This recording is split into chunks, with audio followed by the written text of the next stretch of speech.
If you achieve video velocity early, then it makes all the difference in whether or not your video is going to be successful in the long term. The higher amount of views you can get per hour, the more that video is going to be pushed into things like suggested. Subscribers matter. Yes. Because they're subscribing because they're like, hey, I like this. But then if your next video doesn't...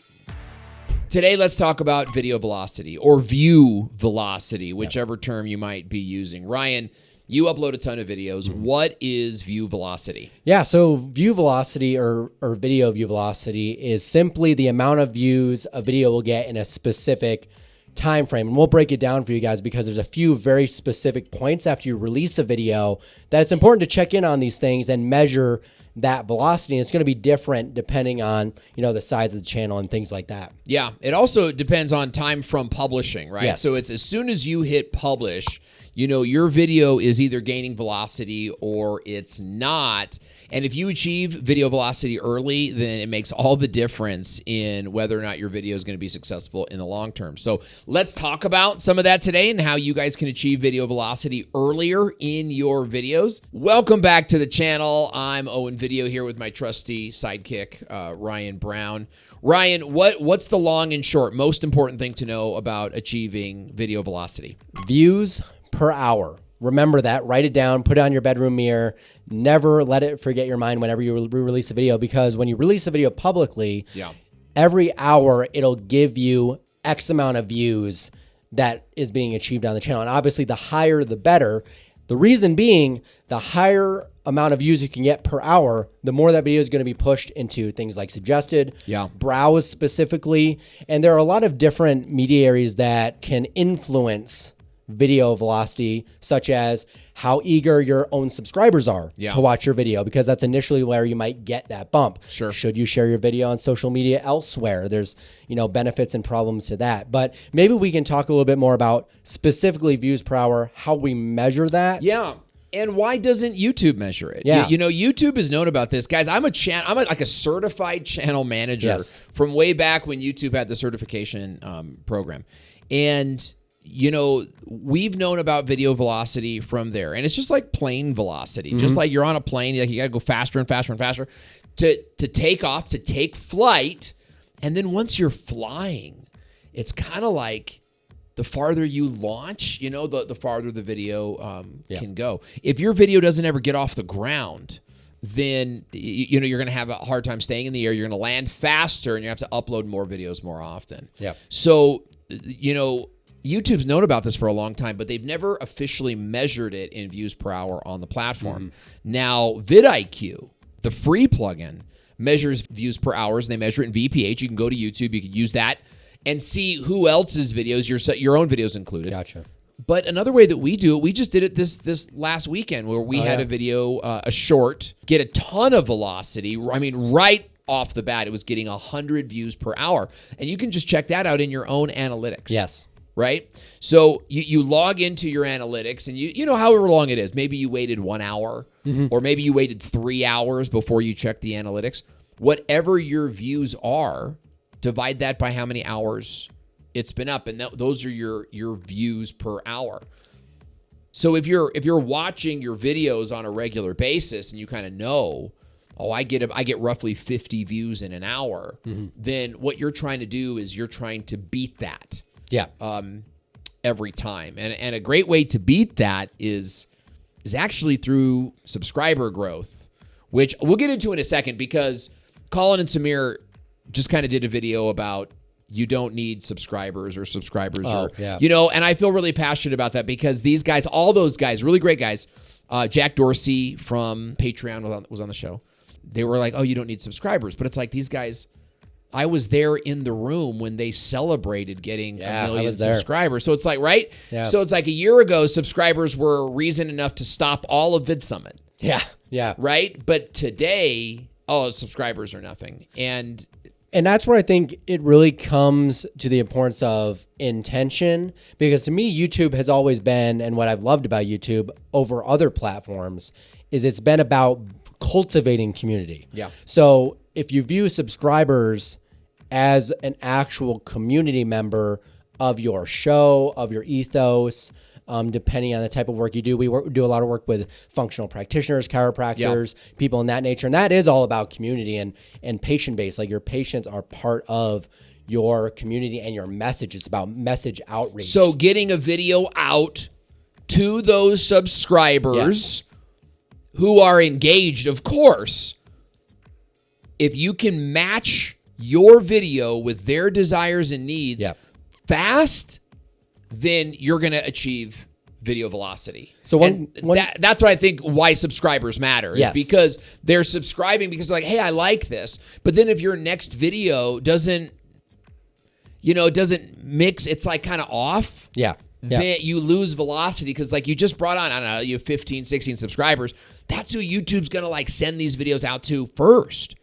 So you've got to really, when you publish a video, you've got to get to that first level of engaged viewer, no matter the size of your channel.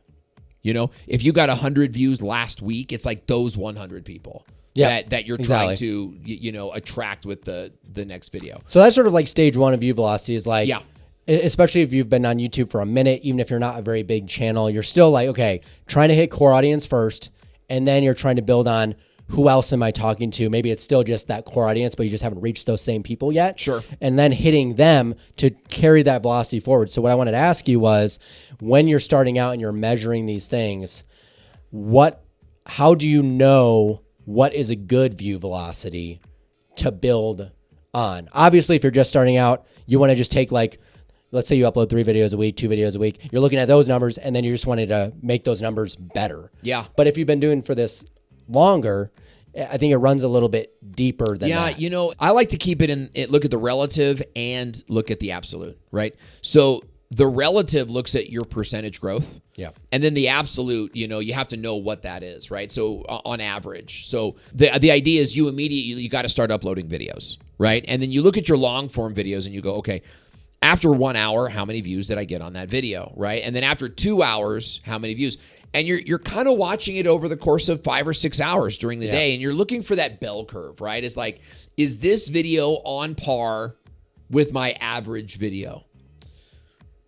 When you get a video that takes off, you know it because you're getting 100 views an hour now or 200 views an hour. And the whole goal, guys, is to sustain that. So we just experienced this with a short that we launched this weekend. We've been experimenting with remixes. If you guys haven't seen remixes, they're really cool. They're really easy. They take a little bit of time, just a small amount of time. You get new videos out like much faster. So remix is where you take a piece of your like long form video from 3 months ago and you find a clip and you turn it into a short on YouTube. YouTube has a button that you can do that. I have a whole video on that. You guys check that out. We remixed one of our videos from 2 weeks ago. We had 400 views in the first hour. Gotcha. That's big for us. So we're getting 400 views an hour. Let's see how long we can keep that up. So I go back. Sure enough, we had roughly 800 views in 2 hours. Gotcha. And then all the way up to 1,600 views in about 4 hours. After that, the video sort of died off. And it just stood there.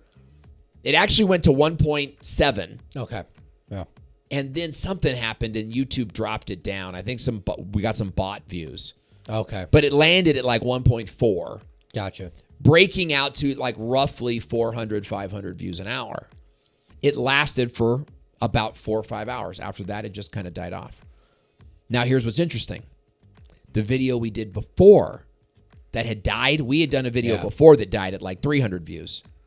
That went up to 1.2 or 1.3 thousand views. So the velocity of one video, right, caused new life in a second video. So establishing that, you can see that in real time. Now, talk to us because you're doing a lot of titles, you're doing a lot of thumbnails. What are some of the things that impact a video's velocity? Yeah, I think the biggest things out of the gate are always going to be the title and thumbnail because those are what they pushed you on browse. What's more important, title or thumbnail? I think, in my mind, I think the thumbnail is more important just because my eyes will gravitate towards the thumbnail first, and then they'll kind of go down to the title. Yeah. So you always want them to kind of play off of one another. Yeah. But if you watch some of your favorite creators or anyone, you'll know that they both sort of jump off one another, even if the thumbnail has no text on it and it's just imagery. Yeah. And so to me, we're very visual beings. And so to me, what makes the most sense is if you see something that's emotionally triggering or gratifying, you're going to look at that longer, then look at the title. Yeah, I think the difference is maybe in a search video, but then we're not talking about that directly. So right now. I think what you're saying matters, though. It's like, is it search or is it suggested? And then it's like, who's the creator? What is the video? So Mr. Beast was being interviewed, and he said that the title is absolutely the most important thing. Jake Thomas is going to be on this channel in the next couple of weeks. He runs Creator Hooks, and he posted on X, titles are everything, right? So what do you guys think? What is more important, the title or the thumbnail, on getting a video out there and in the newsfeed? Because I think you could argue that the title puts it in front of the people who will see the thumbnail. But we're digressing from the point. I just wanted to bring up that kind of like chicken and the egg scenario. Well, the reason that's important, though, is those things will drive the view velocity because you have to drive interest before you can drive a view. Yeah. And so if you don't have interest, you're not going to get a view anyways. So view velocity is going to crash. So things to impact view velocity is have a great title, have a title that's going to resonate with your most engaged audience users. Okay. 2, thumbnail, and in no particular order. We don't know which is more important, right? 2 is thumbnail. You've got to have a thumbnail that reinforces, brings people in the door. Okay, what else? What other things can impact your view velocity? I think after that, it sort of depends on how good the video actually is, how well you can keep a person, and how well that video garners watch time and audience retention. And that YouTube does show you in the analytics. AVD, average view duration. What I find interesting is I've definitely had videos where out the gate, the view velocity wasn't necessarily there, but because I positioned it as a search video anyways, the velocity came in time. And if the search topic was popular enough, this works better for evergreen videos where it's like topic on a personality or topic on something that has a long-term interest. Yeah. I noticed that if I could then garner the audience attention and the watch time on that video, then it would then be pushed again in browse and then gain view velocity even 2 weeks later. So it's so big. I think that what you're saying is so important because the type of video that you make is going to impact your view velocity, right? We made videos for a doctor and his business, and we saw the writing on the wall that this topic, it was on a particular supplement that the government is going to ban. It's like this been out for a long time. It's very popular. Everyone knows about it. It's like, why are you? So we made a video about that, and it didn't get much for the first week or so. But then that supplement started hitting the news, and all of a sudden we saw that velocity, that video just kind of like take off. And that continued for weeks. Mm-hmm. We were getting views on that video for weeks. So there's, I think, a lot to be said about being on the platform before the trend strikes, right, on a certain video. But also knowing when you're making, am I making this video for search discovery or for suggested discovery? 100%. That's key. Okay, a couple other factors affecting view velocity: promotion and sharing. Sharing your videos across social media and other platforms can drive early views, but you have to make sure that you're not killing your watch time and your audience retention. And you have to keep in mind that you're inviting people from off YouTube. So you don't know that they're logged in to their main account when they're watching you. There could be some problems. And I'll give an example. So I used to do this thing every time I would make a video. I would go to Reddit, and I had good karma, so I was allowed to post on Reddit. Groups do not like you to post on Reddit if you do not have a lot of karma. So if you want to do that, you actually have to engage on Reddit. You got to be a value giver, man. Yeah. Reddit is a great, when we were doing the Amazon Alexa channel, that was our number one source of traffic was Alexa. Yeah. Or excuse me, was Reddit. The danger with it is you run the risk no matter where you post, whether it's Facebook, Instagram stories, LinkedIn, and you're sharing a link. You always will run the risk of those people clicking the video, but they may be like, oh, I'm checked out in 30 seconds. And then that kills the audience retention, and that could be bad. So I don't know if you have a rule of thumb for how long you wait before you share on social media. Some people have different ethoses around that. Yeah, I do. I mean, we're talking about video velocity, so you kind of want to, the temptation is to share it early. Yeah. Publish the video and then ensure it gets views, because otherwise you'll be embarrassed. So send it out to your email list or post it in a Facebook group, whatever.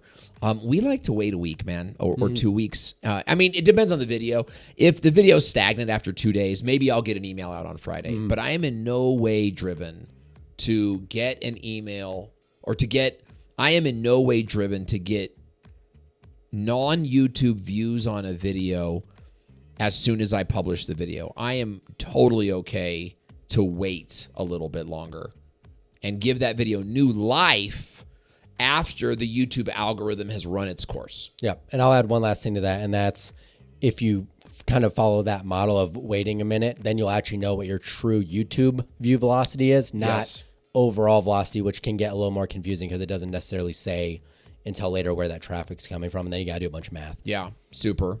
So watch out for that, guys. You want to make sure you publish a video. Make it the best video you can right out of the gates. Last thing is change the title, change the thumbnail, right? If your video's not getting velocity, if it's just kind of like dying on the vine, nothing's happening. We always have go back, watch the video, watch the first, minute or so of the video, and then decide should I change the title or the thumbnail? Maybe both, but I would start with a title first, title change now. And then maybe go make that thumbnail. See if the title change. We've seen results come in pretty fast with the title change. Oh, yeah. That's huge. So think about that, guys, as you're trying to get video velocity. And don't forget to subscribe to the channel. We actually believe in you. And we like subscribers. We still think that they're a good thing. Check out our other videos, guys, and we'll see you in the next one.